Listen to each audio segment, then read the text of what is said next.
Hello friends, welcome back to my channel. कैसे हैं आप सब। तो आज की वीडियो में शेयर करूंगी कि अगर आपके स्कैल्प में, अगर आपके हेयर्स में डैंड्रफ रहता है और आपको बहुत ज़्यादा खारिश होती है, साथ ही साथ अगर उस वजह से ना कई बार इन्फेक्शन हो जाता है, अगर वैसा आपको हो गया है, तो इन सारी ही चीज़ों को ठीक करने के लिए एक बहुत ही अच्छी सी रेमेडी लेके आई हूँ, और उसके साथ साथ अच्छे से किस तरह से इसको अप्लाई करना है ये भी आपके साथ शेयर करूँगी।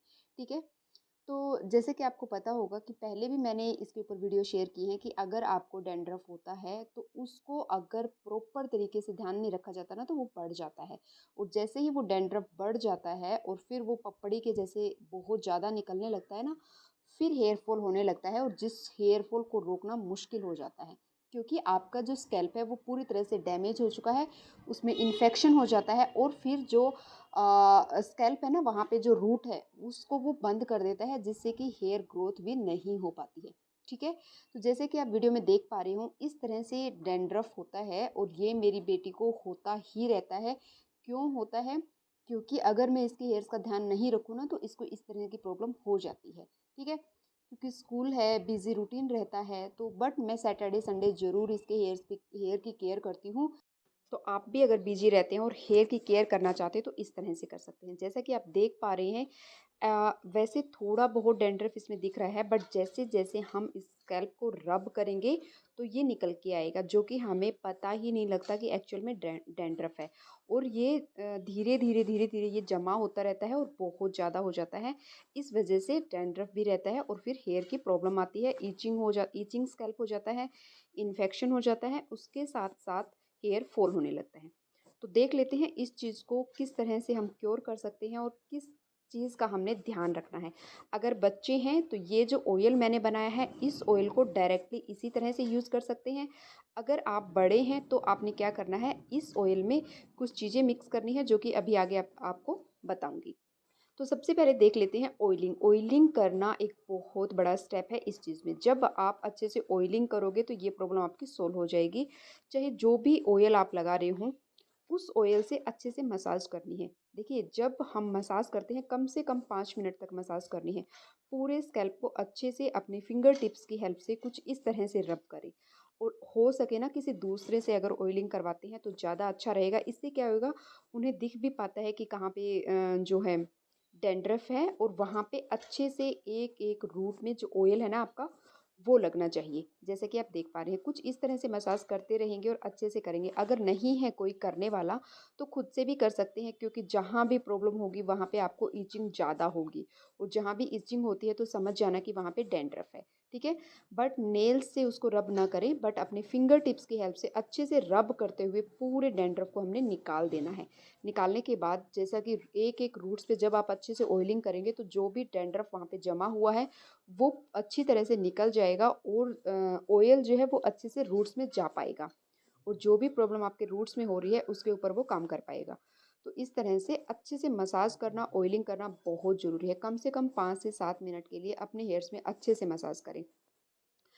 बहुत ज़्यादा ज़ोर नहीं लगाना है, लेकिन बिल्कुल नॉर्मल भी नहीं रखना है। हल्का सा प्रेशर आपने रखना है, और अच्छे से पूरे स्कैल्प को रब करना है, पूरे स्कैल्प पे मसाज करनी है।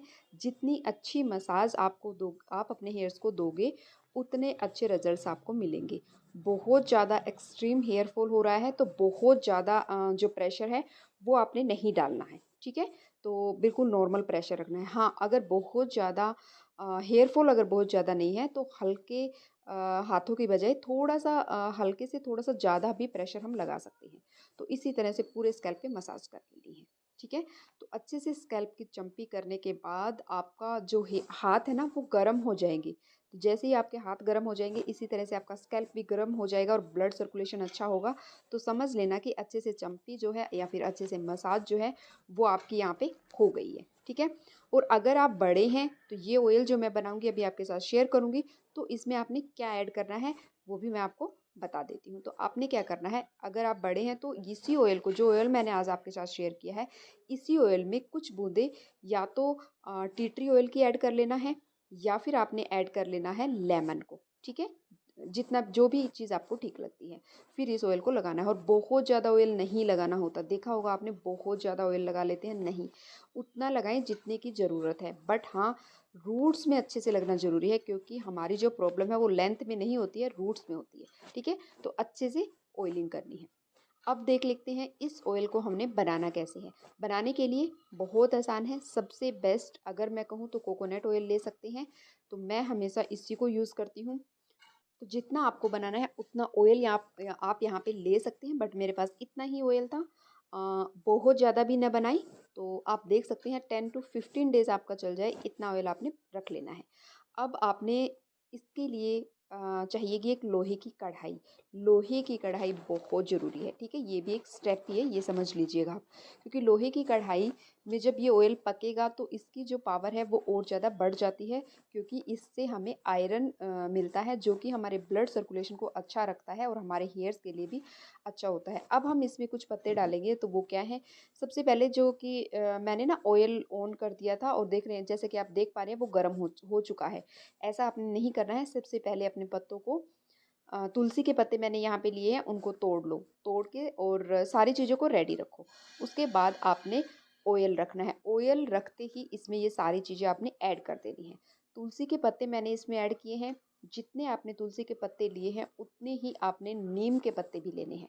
ठीक है, ये दोनों ही आपके हेयर्स के लिए बहुत अच्छे हैं। बहुत आसानी से, बहुत ईजिली, आई होप कि आपके नियर अबाउट मिल जाएगा। नहीं मिलता है तो आप इन दोनों ही चीज़ों का पाउडर भी ले सकती हैं। बट मैं आपको कहूँगी पाउडर के कंपैरिजन में जो लीफ हैं वो ज़्यादा काम करते हैं। ठीक है, तो इस तरह से अपने जो फ्लेम है उसको बिल्कुल लो रखना है और आपने इसको पकाते जाना है।